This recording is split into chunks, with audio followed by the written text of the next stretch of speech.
La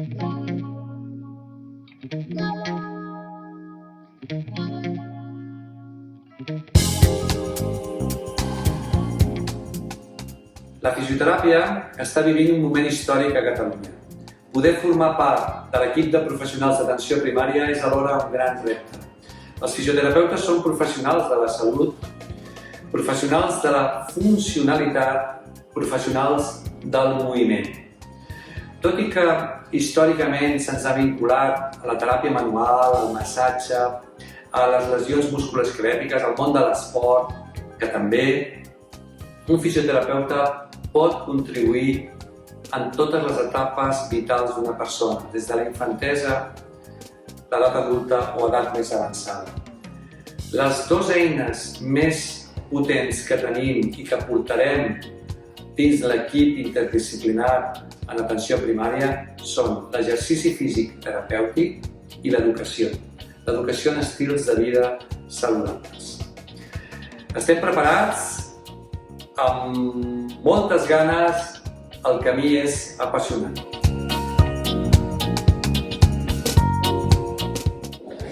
Estudis molt potents, estudis d'alta qualitat científica, han demostrat que l'exercici físic terapèutic és eficaç, és útil, pot ajudar a pacients amb diverses patologies, com per exemple pacients hipertensos, diabètics, obesitat, pacients oncològics, pacients amb dolor crònic. A nosaltres ens agrada més parlar del dolor persistent. El nom persistent ens està donant un missatge de que no és per tota la vida, sinó que es pot guarir, es pot millorar. Aquests estudis també han demostrat una gran relació, una relació molt alta cost-efectivitat i també una cosa molt rellevant, i és que gairebé no tenen efectes adversos.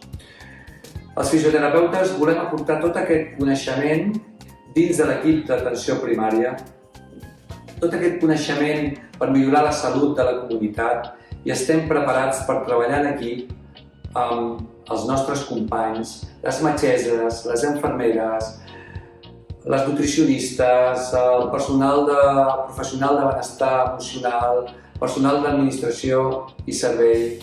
Hem vingut a sumar, a millorar la qualitat de vida i la salut de la comunitat. Bé, i com ho farem? Treballarem en equip, això és evident. Les valoracions seran individuals. Es valorarà tant la patologia com l'impacte funcional que té aquesta patologia a la persona, i en funció d'aquests dos criteris serà assignat a un grup o a un altre. Penso, per exemple, en pacients amb dolor lumbar, dolor persistent, dolor de llarga durada. S'inicien unes 3 sessions educatives on es forma en aquestes persones en conceptes molt actuals de neurociència del dolor, on paraules com dolor, nocicepció, lesió als teixits no sempre van de la mà. Un cop passades aquestes 3 sessions educatives, es comença amb l'exercici físic terapèutic i de manera gradual, sistemàtica i progressiva es van incorporant exercicis i diferents intensitats.